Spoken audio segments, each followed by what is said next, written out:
So guys, you've seen hundreds of videos of the rumors and the leaks concerning the iPhone 13 lineup. And well, more or less, it's going to be an exciting year, but there are also a few negatives or drawbacks or disappointments that are also going to make its way with the iPhone 13. Essentially things we are not going to get with this year's iPhone. So in this episode, I'm going to give you all that's good, which is all that's coming with the iPhone 13, the confirmed leaks, and the things which are not going to happen or are very, very unlikely to happen in this year's iPhone. So let's get started. Okay, so number one, the most anticipated thing which people have just forgotten and given up by now, except us tech nerds, the 120Hz refresh rate.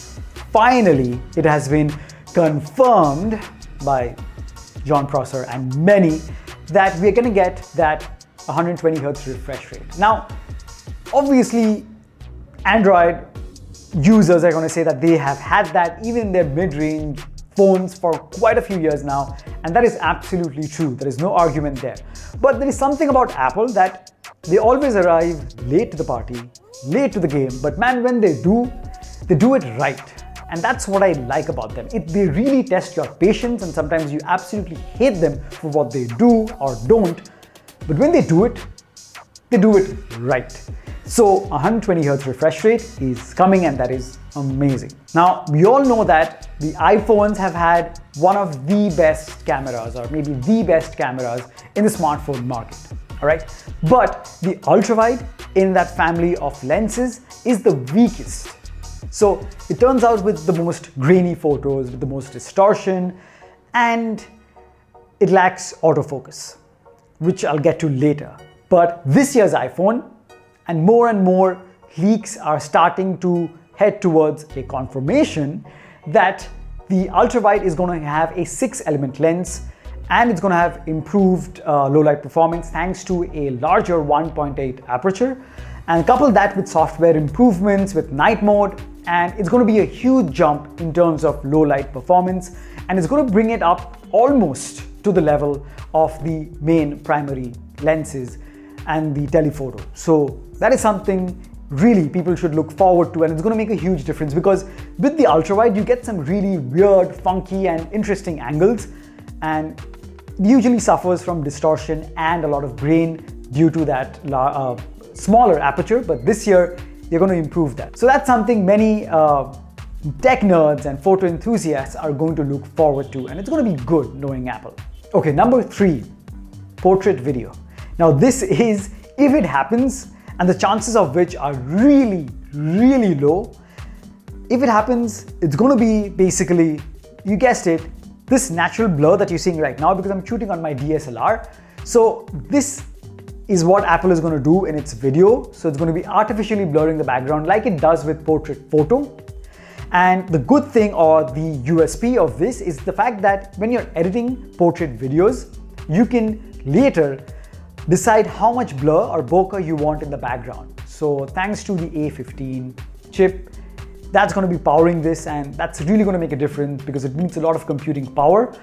So you can set the size of the aperture in post. But this feature, I think there's only a 5% chance that this can actually make it, because it's not something very Apple-esque, because most of these things which are fun to do in other phones, Apple likes to keep it really industrial and streamlined, especially for the Pro models, and even in their lower tier models, I don't see them making this, but if they do, it'll be super exciting, and that's why it's in a positive, it's in the positive box. All right, now let's get into the sad mode, the negatives, the drawbacks. What are we not going to get this year? Okay, number 1, we are not going to get autofocus in the ultra-wide lens. Now, the ultra-wide lens, like I said, is getting a huge improvement, but the fact that it lacks autofocus is going to be a bummer. I mean, you can check it that even if you have the iPhone 11 Pro Max or the 12 Pro Max, when you use the ultra-wide lens, the fact that you get really funky angles is a big plus, but as soon as you bring, say you want a subject at the center, which you want it to be really close to the lens, and you want that funky wide angle where it's naturally blurred in the background, that's not going to happen because it has a fixed focus. So that is something I've always craved for in my 11 Pro Max, and even the 12 Pro Max doesn't have that. And it's very likely that the iPhone 13 lineup, the Pros, are also not going to have autofocus in the ultra wide. So that's a bummer. If they do, that's great, but I don't think so.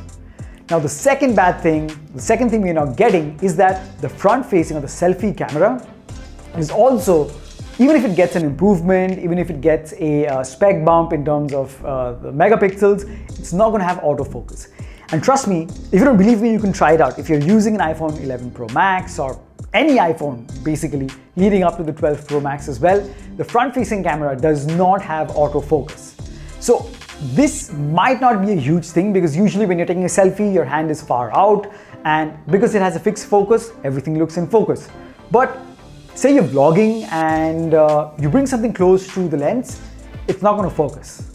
All right, it's going to focus, it's got a set fixed distance, and it's got a plane of focus where everything's in focus, and anything before that or closer than that is not in focus. So that is definitely a bummer, and looks like Apple is not going to address this even in the iPhone 13 lineup. So fixed focus with the front-facing camera as well. And yeah, that's sad.